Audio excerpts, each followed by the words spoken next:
Hello, my name is Emma, and today I'm going to be telling you the story of the time I got catfished by an author. Now, this video is about 2 years late because this happened in January of 2016. Anyone who was around booktube at the time and watched this happen in the present is like, why is she making this video now? But essentially, my life is really stressful at the moment, and I kind of just wanted to just sit and talk to my camera, and this is the video I decided on. So back in January of 2016, I received an email from this woman who claimed to be like a marketing intern at Penguin Random House, and she was looking for booktubers to work with to send like 2 books every single month from Penguin that we would read and review, and it would be like a business relationship with Penguin Random House. At the time, I had like 8,000 subscribers. I had worked with self-published authors and independent publishing companies, but this was like the first time that a big publishing house that I had favorite authors who were getting their books published from had ever shown real interest in me. So I was really excited, and it was especially exciting because I had actually emailed Penguin like a few months ago back in August asking them what the requirements were for working with booktubers, and they said that every booktuber they work with has to have 10,000 subscribers. So I was like, a few months later, like I guess they really like my videos, like my ego was a little inflated because I guess they thought I was special enough to work with and bend the rules a little bit. 2 days later, a couple of my friends had mentioned that they also got an email from Penguin, and it was like a really exciting time because all of us new booktubers were gonna start working with like big publishers for the first time all together. So I of course responded like, thank you so much for the opportunity, I'm really excited to be working with you. And she had responded that Penguin was going to send out a box with 2 upcoming releases for us to read and review that month, but like one of them was the priority, so we should read and review that one first. So for like a little bit more detail, I distinctly remember this woman having a Penguin Random House email, like it literally said, in my memory, penguinrandomhouse.com or whatever, but after talking with other booktubers, some people said it wasn't a professional email, so I don't know what the truth is. That's just how I imagined it, but I could have just seen it because that's what I wanted to see. Now, there were about 2 things in her emails that kind of felt a little shady, so I picked up on them, but I didn't really say anything because, of course, like, Penguin says they want to work with me. I'm really excited about it. I'm not going to question it. Number 1, attached to her emails, and like sometimes I would get an email from a New York school district email address, so I kind of just tried to push it off like, oh, like maybe she works at Penguin and she's like a teacher or whatever. I didn't think much of it. But also there were like 3 names that she went by. Like some of her emails would be signed with like and some would be signed with, and it was just really weird. I didn't know what to call her. Like I remember addressing emails to different names because I just didn't know what her name was. So I just pushed it off. You know, I'm young, I'm naive, I'm really looking forward to this opportunity.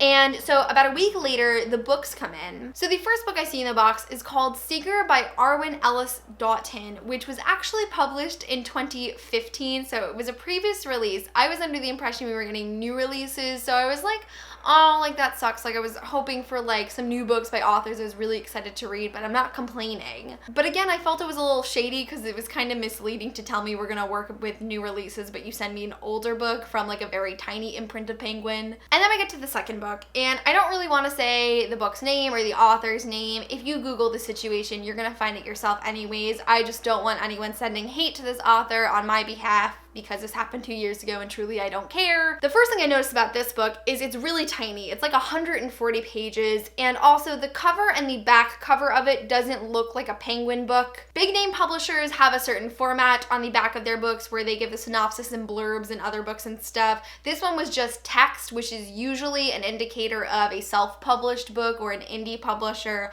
So again, that was something I picked up on, but I didn't say too much about it. Nonetheless, I posted a photo on Snapchat. I'm like, thanks so much, Penguin. All excited for my first publisher relationship. And an hour or 2 later, I get a message from Danielle from Simply Thoughtful Books. And she's just like, hey Emma, I just wanted to let you know, I saw some people talking on Twitter about how this author had scammed them, and I think you have the book that is from the author that scammed them. So immediately I'm like, so, you know, naturally I go on Twitter, I start sleuthing, and like immediately I see almost every single booktuber and blogger I know talking about this woman who claimed to be a Penguin employee but sent out her self-published books in the hopes that she would get reviewers to review it. Immediately, I'm pissed off. It was just so wrong and inappropriate, and I'm pretty sure somewhat illegal for her to pretend to be an employee of an established corporation, say that she is going to be working with us and like promising us a business relationship under the name of this company, and essentially scamming all of us into promoting her self-published book. So, after a while of being angry and like going back and forth with my friends, like, I can't believe she did this. She absolutely destroyed her career. She'll never get a book published again because she's just betrayed so much of the online book community. But after a while, it starts to sink in that I gave this woman my mailing address, this woman whom I don't know, whom I trusted to be a part of a reputable company, but is actually a complete stranger, and I know nothing about her, and she has my home address. I had given out my mailing address to publishers and authors in the past, and everything was always fine. Like, everyone else in the community did it. But, it really hit me that, like, this is a person whom I have no idea who they are, what they're capable of, and she has access to my home address. Obviously, nothing happened, and I knew realistically that nothing was going to happen, but it still was terrifying to know that, like, my place of residence is in the hands of somebody who could do absolutely anything. And, above the personal betrayal I felt, because I trusted this woman, I thought we were building a relationship here, and she totally catfished me. Above the fear I felt, because I didn't know who it was this person that I had been speaking with and had divulged personal information to, I was especially upset because there were minors involved. At the time, I was 19. I considered myself to be an adult because I'm over 18, but there were definitely people that she had emailed that were not adults and were just teens who, like myself, were just really excited to be working with a publisher, which is almost anyone's dream when you start BookTube. Like, anyone who is a blogger, BookTuber, Bookstagrammer, when you start working with publishers, it is the most exciting thing you could possibly imagine. And she took advantage of these young kids like myself who wanted nothing more than to grow and to flourish in this community. And I was like mad and upset for like a day, but right after, we just started laughing about how ridiculous it was that like this woman catfished us. Like, we literally all got catfished by an author. We're like, she totally ruined her career. She's gonna be blackballed in the publishing industry. She's getting investigated by Penguin's legal team. Like, it was a really serious thing, but we were starting to make light of it because it happened as a community. The thing that is just like so ironic though is if she had been like any normal self-published author who emails booktubers and bloggers as an author and says, hey, I recently published my first book, would you like to review it? I will send you a copy. Almost all of us would have said yes. The synopsis was interesting. I was really excited to read it.